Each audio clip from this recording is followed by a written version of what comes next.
नमस्कार, मैं हूं आपके साथ मयंक। देखिए, एक बार फिर ईरान के बॉर्डर से खबर आई है। अमेरिकी फाइटर जेट्स ईरान के बॉर्डर के बेहद करीब पहुंचे, लेकिन उन्होंने ईरान के एयर स्पेस में एंटर नहीं किया और वे ईरान के बॉर्डर के करीब आने के बाद वहां से वापस लौट गए। देखिए, एक हफ्ते में ये दूसरी बार ऐसा हुआ है जब अमेरिका के फाइटर जेट्स ईरान के बिल्कुल करीब आए, लेकिन एयर स्पेस में एंटर करने के पहले ही वो वापस लौट गए।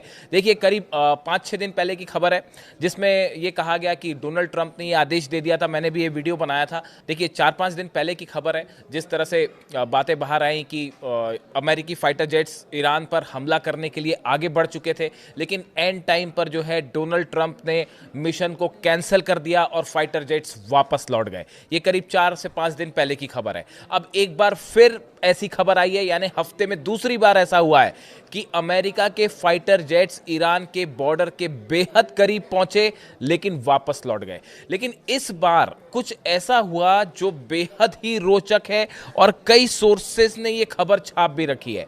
अब देखिए, इस बार जो बताया जाता है क्या हुआ। इस बार जो फाइटर जेट्स ईरान के बॉर्डर के करीब गए, एयर स्पेस के करीब गए, वो F-15 जेट्स थे। अमेरिका के F-15 जो फाइटर जेट्स हैं वो थे। ये ईरान के करीब उड़ते हैं, रात के समय ईरान के करीब उड़ते हैं और इसी बीच उनमें से एक फाइटर जेट ईरान के सीमा के बेहद करीब जाके अपनी आइडेंटिटी रिवील करता है। देखिए, जो फाइटर जेट्स होते हैं वो उसके पायलट्स अपनी आइडेंटिटी रिवील कर सकते हैं। उसके कई तरीके होते हैं, इलेक्ट्रॉनिक तरीके से, विजुअल तरीके से, बिहेवियरल मेथड होती है। ये कोई टेक्निकल टर्म्स हैं। आप सरल शब्दों में अगर समझे तो अमेरिका का जो जेट ईरान के करीब पहुंचा F-15, उसने ये बताया कि मैं F-15 जेट हूं और मैं अमेरिका का F-15 हूं। जो पायलट था उसने अपनी आइडेंटिटी रिवील की। ये बड़ी यूनिक घटना थी। देखिए, इस समय ईरान के बॉर्डर्स पे इतना सब कुछ घटित हो रहा है। देखिए, खबरें भले हमारे पास देर से आती हों, रुक के आती हों, क्योंकि ईरान में इस समय इंटरनेट नहीं है और इस तरह की तमाम चीज़ें जो है, लेकिन मैं आपको बताऊं, ईरान के बॉर्डर पे अमेरिका और ईरान के बीच में ज़बरदस्त साइकोलॉजिकल वॉरफेयर चल रहा है। वो युद्ध शुरू ही हो चुका है। आपका ये जो साइकोलॉजिकल गेम होता है वो शुरू हो चुका है। अब देखिए, होता यह है, आधी रात को अमेरिका के फाइटर जेट्स ईरान की सीमा के करीब आए। उसमें से एक फाइटर जेट F-15 आगे बढ़ता है।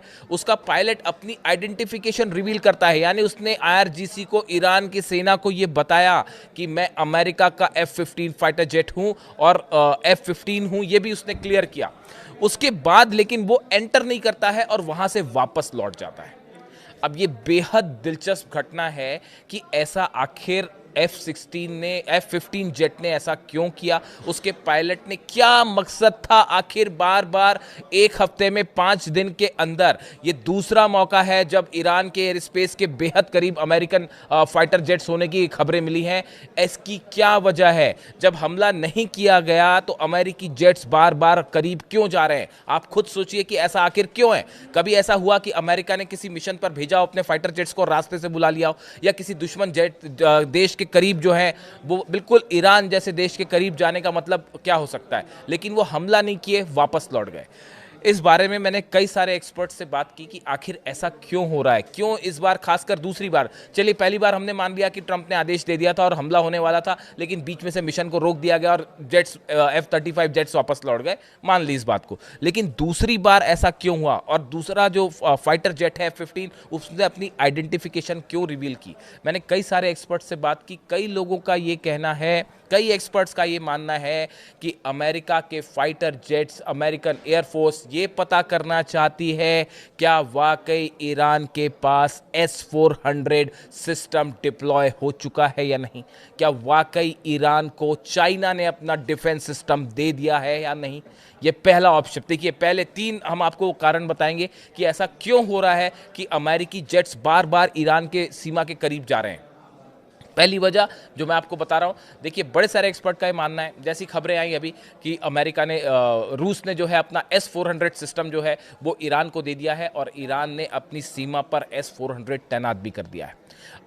अभी खबर आई 16 जो है कार्गो प्लेन्स जो है चाइना के, वो पहुंचे हैं तेहरान। और इस तरह की अटकलें हैं कि ऐसी खबरें हैं इस तरह की कि चाइना ने जो है अपना मिसाइल डिफेंस सिस्टम जो है वो भी ईरान को दे दिया है।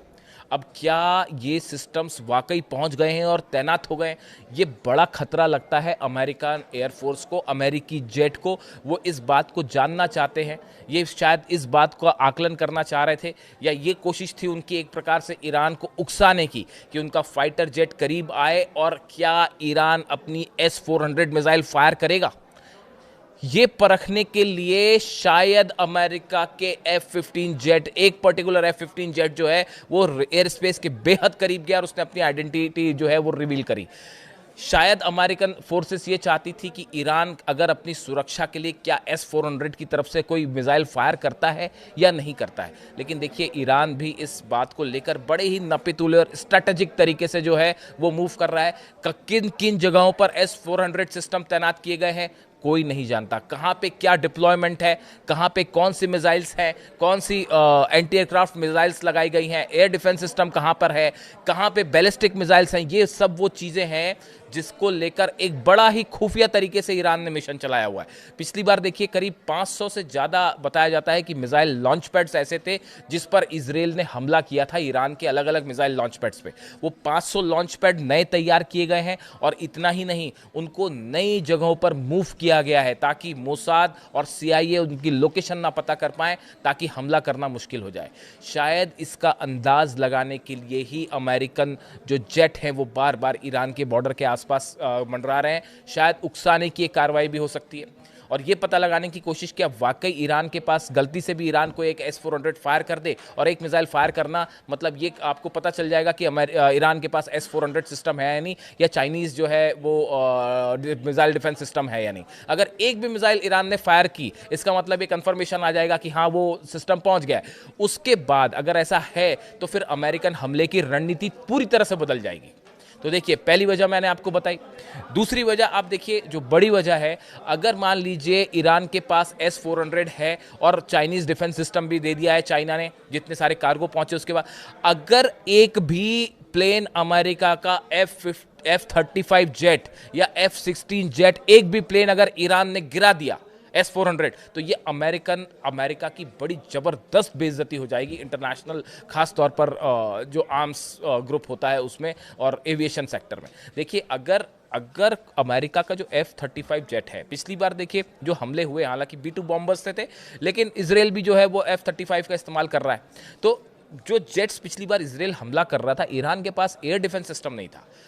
इसका नतीजा ये था कि इजराइल की जेट्स जो है बिना किसी रोक टोक के ईरान के अंदर जा रहे थे एयर स्पेस में और हमला करके लौट भी आ रहे थे। लेकिन इस बार जो है वो कहानी पलट चुकी है। इस बार जो है S-400 की भी खबरें हैं और चाइनीज़ डिफेंस सिस्टम की भी खबरें हैं। इस ऐसे हालात में अगर S-400 है तो S-400 बिल्कुल F-35 जेट को डाउन कर सकता है, इसमें कोई शक नहीं। और चाइनीज़ मिसाइल डिफेंस सिस्टम है वो भी F-35 को डाउन कर सकता है। इन सूरत हाल में अगर अमेरिका के F-35 ने हमला किया और एक भी अमेरिकन जेट डाउन हो गया, गिर गया, तो ये भारी बेइज्जती हो जाएगी अमेरिका की। अमेरिकन फोर्सेस शायद इसी बात का आकलन लगाने के लिए ये पता लगाने में जुटी है कि वाकई ईरान के पास S-400 पहुंच तो नहीं गया है। तीसरी बड़ी वजह जो इसकी मानी जा रही है कि क्या अमेरिकन जेट्स या अमेरिका ईरान को उकसाकर कोई एक ऐसा कदम उठाने के लिए उकसा रही है जो कि जिसका बहाना बनाकर ईरान पर हमला किया जा सके। मान लीजिए कोई जेट अमेरिका का करीब पहुंचता है ईरान के एयर स्पेस के, और गलती से भी ईरान ने अगर एक उसमें मिसाइल फायर कर दी, तो ये एक बहाना मिल सकता है अमेरिका को ईरान पर हमला करने का। देखिए, इस समय अमेरिका के पास कोई ऐसा रीज़न नहीं। अगर प्रदर्शन हो रहे हैं वो ईरान का अंदरूनी मामला है, उसमें आप हस्तक्षेप कैसे कर सकते हैं, बात नंबर एक। बात नंबर दो, जहाँ तक न्यूक्लियर प्रोग्राम की बात है, वो एक ऐसा मुद्दा है जिसको लेकर बहस हो सकती है, यूनाइटेड नेशंस में मामला जा सकता है, सिक्योरिटी काउंसिल में उस पर विवाद हो सकता है, लेकिन उसको लेकर हमला करना, इसको किसी भी रूप में कोई अमेरिका के साथ नहीं है इस मुद्दे पे। यहाँ तक कि अरेबियन कंट्रीज भी साथ नहीं, उन्होंने भी साथ छोड़ दिया है। कोई नहीं चाहता कि ईरान पर हमला हो। ऐसी सूरत में अमेरिका के लिए हमला करना आसान नहीं है जब तक कोई एक बड़ी वजह ना मिल जाए। तो क्या ये उकसाने की कार्रवाई हो रही है? देखिए, ये 2-3 ऐसी बड़ी वजह हैं जिसको लेकर ये अनुमान लग रहे हैं आखिर बार बार अमेरिकी जेट क्यों जाते हैं ईरान के करीब और वापस लौट आते हैं। एक तो ये बात है ही कि ईरान के एयर स्पेस में एंटर करना किसी खतरे से खाली नहीं है, जिस मूड में ईरान है इस बार। और देखिए वो नई तस्वीरें आई, मैंने आपको पिछले वीडियो में बताया, जो ईरान ने कल रात को जो है मिसाइल्स निकाली, अपनी 500-600 मिसाइल सड़कों पर जो है वो बॉर्डर के लिए रवाना हो रही थी, अलग अलग शहरों के लिए रवाना हुई थी। उसके बाद ईरान के मिसाइल वाले इरादे पे तो किसी को शक नहीं होना चाहिए, और अमेरिका को तो बिल्कुल नहीं है। वो 12 दिन में की जंग में जो इसराइल का हाल हुआ उसके बाद तो बिल्कुल किसी को शक नहीं है। तो ऐसे सूरत में एक तो देखिए जो ओपन सोर्स इंटेलिजेंस है, मैं सोर्स भी आपको बता रहा हूँ, ओपन सोर्स इंटेलिजेंस के मुताबिक जो है अमेरिका ने जॉर्डन और मिडिल ईस्ट में बड़ी संख्या में अपने फाइटर जेट्स भेज दिए, बड़ी संख्या में अपने सोल्जर्स भेज दिए, रिफ्यूलिंग प्लेन्स भेज दिए गए, ग्लोब मास्टर्स भेज दिए गए, F-15 जेट्स, तो जॉर्डन में पता नहीं कितने जेट्स जो है वो लैंड कर चुके हैं। तो ये देखिए 6 KC-135 रिफ्यूलिंग जेट है, C-17 ग्लोब मास्टर है, इस तरह की तमाम चीज़ें पहुंच गई हैं। और अब जो नई खबर है, अमेरिका ने मिडिल ईस्ट में कई लोकेशंस पे अपना थर्ड सिस्टम जो है वो लगा दिया है। यानी इसराइल में जो थर्ड है उसको तो दे ही रखा है, थर्ड मतलब ईरान की मिसाइल्स को रोकने के लिए जो डिफेंस सिस्टम है वो लगा दिया है, ताकि ईरान की मिसाइलों से जो है वो अमेरिका के प्लेन्स को बचाया जा सके, या जहां से ऑपरेशन हो रहा है, अगर मान लीजिए जॉर्डन, कतर या फिर कुवैत, जहां से भी ऑपरेशन होता है वहां पे बचाने की कोशिश कैसे हो, अपने थर्ड सिस्टम्स लगा दिए। यानी देखिए अमेरिका जो है वो इस बार ईरान पर हमला करने में बेहद सोच समझ के आगे चलना चाहता है। देखिए एक चीज़ और जो है, 3 तरह की बातें की जा रही हैं जो इस समय खबरें हैं अमेरिका से, पेंटागन से, जो एक्सपर्ट्स बताते हैं, जो सोर्सेस अमेरिका के बताते हैं कि 3 तरह के ऑप्शन है डोनाल्ड ट्रंप के पास। पहला ऑप्शन ये है जो ट्रंप चाह रहे हैं कि ईरान पर निर्णायक कार्रवाई हो। निर्णायक कार्रवाई से क्या मतलब? ये मतलब कि उसका परमाणु प्रोग्राम एकदम बुरी तरह से रुक जाए, ईरान बुरी तरह से पराजित हो जाए और जो है वो खामेनी साहब की सत्ता परिवर्तित हो जाए। तो अब ऐसा ऑपरेशन तो होने से रहा, ये तो अगर होना होता तो कर चुके होते अब तक। अमेरिका को वेनेजुएला कर सकते थे इसलिए कर दिया उन्होंने, ईरान अभी तक नहीं हुआ क्योंकि हो नहीं सकता। बड़ी सिंपल सी सरल सी बात है। इराक में वेपन्स ऑफ मास डिस्ट्रक्शन नहीं थे इसलिए हमला हो गया, वेपन्स ऑफ मास डिस्ट्रक्शन होते तो हमला ही नहीं होता, एज सिंपल एज दिस। तो ईरान पर, वेनेजुएला तो है नहीं ईरान पर, तो ये तीनों चीज़ों, ट्रंप एक निर्णायक कार्रवाई चाहते हैं। वो एक्सपर्ट्स बताते हैं कि ये आसान नहीं है, ये करना, इसके लिए एक बड़ा वॉर होगा जो आसान नहीं होगा। बात नंबर 1। बात नंबर 2, ट्रंप के एडमिनिस्ट्रेशन के जो एडवाइजर्स हैं वो उन्हें एडवाइस कर रहे हैं कि भाई आप IRGC के ठिकानों पर हमला कीजिए, एक ऑल आउट वॉर मत करिए। यानी वो खुद ही ये मान के चल रहे हैं कि आप जो एक बड़ा वॉर लेके चल रहे हैं वो संभव नहीं है क्योंकि ईरान को हराना मुश्किल है। तो आप क्या करिए, IRGC के ठिकानों पर हमला करिए। तो उसके में ईरान का ये कहना है कि आप एक हमला करिए, उसके बाद हम बताते हैं। हमने जो है वो पूरे आपके 8 बेस पे मिसाइल तान रखी है और वो 8 के 8 बेस तो जाएंगे ही जाएंगे। इसराइल में भी जो है वो तो ज़बरदस्त तबाही मचेगी और अब तो ICBM भी है। यानी इस हमले का नतीजा भी बड़ा भयंकर हो सकता है, इसलिए भी वॉर में देरी हो रही है। तीसरी जो और एक बड़ी अहम वजह मानी जा रही है कि अरेबियन कंट्रीज़ ने जो मना कर दिया अमेरिका को कि भाई आप जो है, हम नहीं चाहते कि आप हमारे एयर स्पेस का इस्तेमाल करें। इसके बाद बड़ा संकट खड़ा हो गया है अमेरिका के सामने कि भाई हमला करने के लिए आखिर हमला किया जाए तो किस एरिया से किया जाए। एयरक्राफ्ट कैरियर जो है अब्राहम लिंकन वो करीब करीब पहुंच चुका है उस लोकेशन पे कि जहां से हमला होना है मिडिल ईस्ट में। अब उसके बाद देखना है कि उसकी स्ट्रैटेजिक पोजीशन क्या होती है, इसको लेकर अभी कयास लगाए जा रहे हैं। ईरान के करीब पहुंच चुका है वो, लेकिन उसको वॉर करने के पहले उसकी स्ट्रैटेजिक लोकेशन तय होगी एक, और उसके सपोर्ट सिस्टम पहुंचेंगे, सबमरीन्स पहुंचेंगी, दूसरे जो सपोर्टिव वॉरशिप्स होते हैं वो पहुंचेंगे। तो उसमें अभी थोड़ा सा टाइम, कुछ घंटे और लगेंगे। मैं दिन की बात नहीं कर रहा हूँ, घंटे की बात कर रहा हूँ कि उसको रेडी करने के लिए कि हाँ अब एक्शन हो सकता है। तो ये सब time, it's a time taking process. यानी इसने एक बात तो ये साबित कर दी है कि इस बार अमेरिका फूक फूक के कदम रखना चाह रहा है ईरान के खिलाफ, कि एक गलत डिसीजन अमेरिका का और वो बड़ा ही उल्टा पड़ सकता है, ईरान करारा जवाब दे सकता है।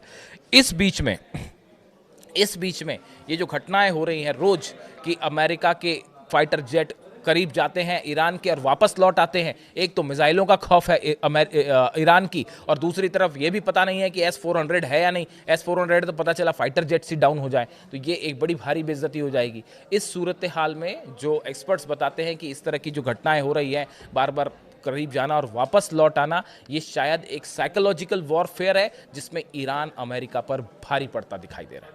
अब इससे जुड़ा जो भी अपडेट होगा आप तक पहुंचाएंगे। वीडियो कैसा लगा ज़रूर बताइए। Thank you so much.